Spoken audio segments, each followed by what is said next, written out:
Mything Persons. 5 out of 10. Has some enjoyable moments. Is a little long, and I don't think the writer really did what he wanted to do with it. So if that's all you want to know, if you should read it, I hear his other books are better, and you should read those. Now, hello, my name is Dawson. I'll be giving a bit of a deeper dive into this book. I found this at a thrift store for 50 cents, and it had an interesting concept. It looked mystery, with fantasy, which is what I love. And I never read any of this guy's books, but I don't think that this book really captures what it could have been. This book is about a group of like wizard thieves, and one of their, this is a convoluted story. Pretty much, one of his partner goes missing in a different dimension, and he must travel to that dimension to save him. Some hijinks happen, some story. Eventually, the characters all get back together. There is magic in this world, and it is set in a fantasy other dimension. But the writer does absolutely nothing with that. The magic is just this bland milk toast magic system where whoever does magic because they can, and they just do it because they need to do it for no reason. Like, there's kind of an emphasis on some dimensions have stronger magic than others, which could be kind of cool, but it only comes into effect never, because when our hero needs to have strong magic, he does, and it never comes to bite him in the butt. There's just is so much that this book could have done. They go into a vampire world, which means that we know what vampires are like.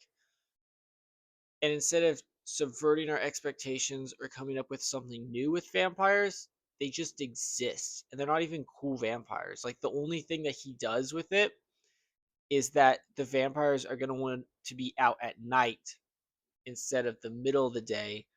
So they try to break free his partner in the middle of the day. Like, that's it. The story is so short.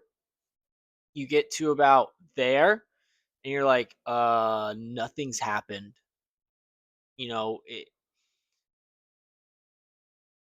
the main cast goes to like two different groups, and both of them are useless. They add nothing to the story.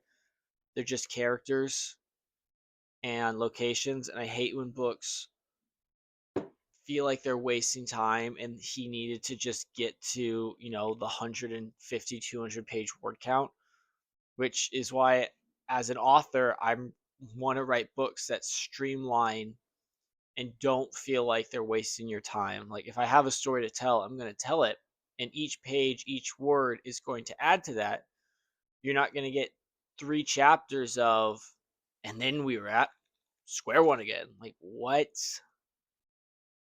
It's a mystery, but there's no mystery in it. Someone's just missing, and you want there to be like a courtroom scene at the end of this book of him pleading his case, of trying to figure it out, like who actually did it.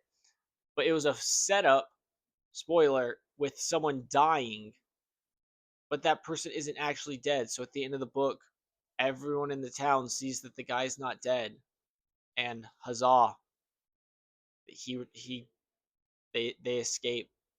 There's kind of a love interest, but the sleazy partner of the love interest gets her, and it's like, that's not a happy ending for anyone. She seems like she's being mistreated by an absolute dirtbag, but the writer needed to keep his main character single so they don't get together, but it's teased at you throughout the entire book. It feels like a worse um it feels like a worse Scooby-Doo episode that's 200 pages. So I will be raking all my books that I read this year. This is the only one I've read this year, so this will be both the best book I've read and the worst book I've read. At, I don't know, what did I say, 5 out of 10? I think I'm going to go down to 4.5 out of 10. But I think this book could have done really good. Streamline the plot, Make it so the characters that you connect with join him in this quest of helping his friend in unique ways that isn't just, well, we can't help you. Make it so it's actually a mystery that the reader is trying to figure also what happened, because you get to about halfway through and they tell you what happens and that's it.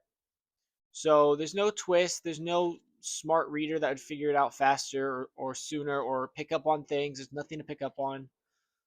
And have a courtroom scene at the end or something that builds tension of, is this actually going to be a successful breakout, or is this actually going to be a successful innocent until proven guilty, or he's been proven guilty, now we need to prove him innocent.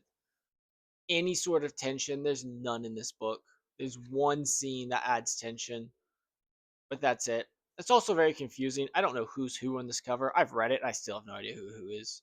So pick up if you're super bored, but I'm sure many of the other books I read this year will surpass it greatly. Thank you very much.